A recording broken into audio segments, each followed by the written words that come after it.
Hey everyone, quick video to show you some of the things I've picked up recently. Won't go into a lot of depth on any of these, but I'll do videos on probably most of them later. This is really cool. This is the 1917 JPS, well they were JPS of America back then, JPS version of the Bible. That's the Jewish Publication Society, so this is just the Jewish canon, or if you're a Christian, the Old Testament, although the books are in a different order. And this was a significant translation because it was the first widely accepted English translation for use by English speaking Jews. And, that I don't think that can be understated. It was huge. Prior to this, I know there was at least one English translation, but it wasn't widely considered acceptable. It had errors. This was a real game changer. And, that led to later in 1985, JPS released this, which is still in use, the new JPS, or the Tanakh. And if you saw my video recently on the Oxford Jewish Study Bible, this is the translation that it uses. And it was really cool to find the original JPS translation. This particular copy was printed, it's got a little library. It's always cool when you find that kind of thing. There we go. This particular copy was printed in 1953, October of 53. This was separating right here, but I glued it up and it's holding. I imagine if I'm not careful with it, it'll fall apart again. But yeah, it's a nice little Bible, double column layout, no references, limited notes. What else do I want to say? This is interesting. The family record pages, and marriages, and you see those at the beginning of a lot of Bibles. They're kind of in the middle, right before Jeremiah. Yeah, I'd say those are pretty much dead center. I don't know if there's a reason for that, if that was normal, but I've never seen that before, so that was interesting. But yeah, this is interesting because the Tanakh, I believe, was a brand new translation. This one, I mean, it was a new translation, but it was based on the Revised Version, which in turn was a revision of the King James. So it has that kind of King James sort of language. We zoom in a bit there. Okay, so yeah, right there you can see, and the word of the Lord came unto me the second time, saying, What seest thou? And I said, I see a seething pot, and the face thereof is from the north. So it's that kind of English, but based very much on of course, the Masoretic text, and following, translation conventions and ideas that would have followed what the JPS decided, and not a Christian, not a Christian theory or theology. So very cool. I'm looking forward to checking that out and comparing that as I read through the JPS. I really like the Jewish Study Bible. It's really great Bible. Next item I picked up recently. This is something I was talking about with St. Joe Egg Benedictus. There, I'm going to mess his name up recently. He's been supporting the channel. Appreciate it. Thanks for the comments. I suggest if you don't know him, you check out his channel, and he'll probably comment on this video, so you'll see him down in the comments. Make sure to visit his channel. But this is the Life Application Study Bible. This is the first edition. It's the 1984 New International Version translation. This has been available in many translations over the years. And it's currently, or I should say recently, been updated. Sorry, I'm messing with the exposure. There we go. This one's really messing up with the exposure. Sorry. Anyways, yeah, it's been available in several translations, and recently the third edition has been released in the NIV and NLT. And they claim it's the #1 selling study Bible. I'd believe it. It's very, very popular. And the big thing is it does have notes that cover some of the kind of cultural or textual sort of theology, things like that you normally find, but the main focus is on life application. So how do I apply the scriptures to my own life? What do I do with this? And you see there's a lot of there's notes, there's little side charts and things, the claims of Christ. Yeah, I think overall it seems like it's a good, excuse me, there's, is that a book introduction? Yeah, on Jonah. There's character studies. I think overall it is a really good study Bible. I have some reservations, some critiques, which I'll get into when I do a longer video on it. But yeah, I don't think it's a bad Bible by any means. I don't think I would have wanted to spend, $50, $60 on a new copy. But this one I picked up for $3 at a half price books, and the reason they were selling it so cheap is the binding up here was completely fallen apart, just obliterated. I did a lot of gluing up to get it reattached here. I added the ribbons since I had to glue it up anyways. The ribbons were not original. And yeah, I'm sure it'll fall apart again, but yeah, it'll serve my needs. I'm looking forward to reviewing that one, and after I spend some more time with it. Next item, it's not a Bible. This is the United Methodist Hymnal that was released in 1989. It was the first real United Methodist hymnal. Prior to that, the two different churches that merged into that, the Methodist Church and oh boy, I can't remember the name of the other church. I'm sorry.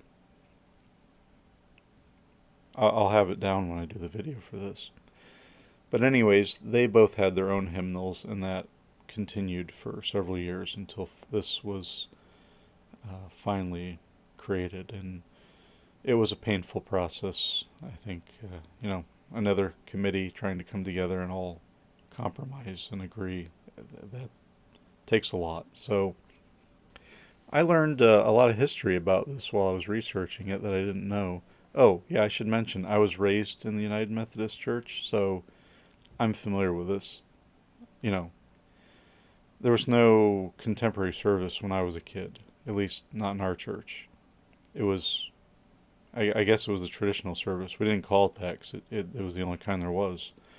But it was done out of this hymnal. 98% of the songs we sang came out of here. It also contains orders of worship and services, weddings, funerals, creeds, prayers. It wasn't high church, but I don't know, maybe it was medium church. I mean, you had to open this as much as you did the Bible on Sunday morning to follow along. So, very important. These are all hymns, but if you get towards the other section here, there's some creeds and things in the back. A lot of the services are in the front. Here's some, prayer, confession, assurance, and pardon. Say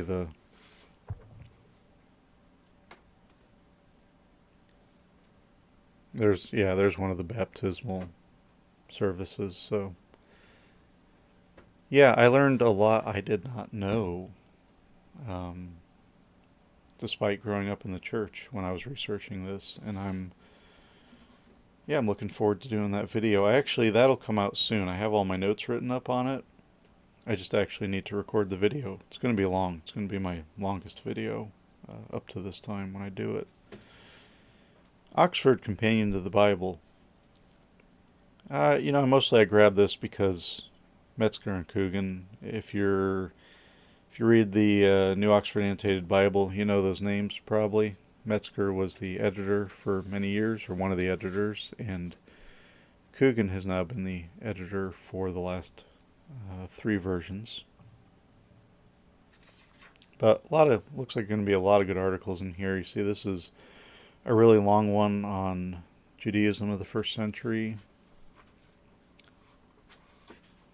Meals, medicine, music in the Bible, music and musical instruments.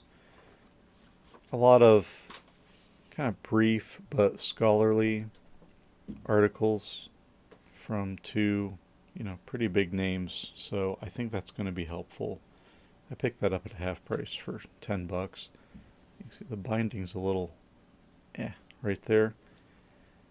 Like 2 weeks later, I saw another one at a different half price that was like mint, and I was like, oh. But that happens.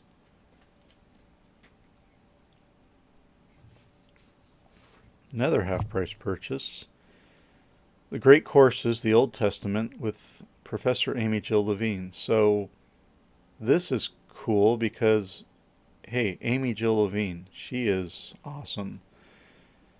She is one of the editors of the Jewish Annotated New Testament. I think she's been involved in some other study Bibles as well. She's an author. She's written several of her own books. And she is a professor of New Testament studies. And she is Jewish. She was born and raised and is Jewish, but became very interested in the Christian New Testament at a young age because if you listen to her talk and some of her podcasts and things, she's talked about some of the experiences she had with Christians as a young girl. Some positive, some negative, unfortunately.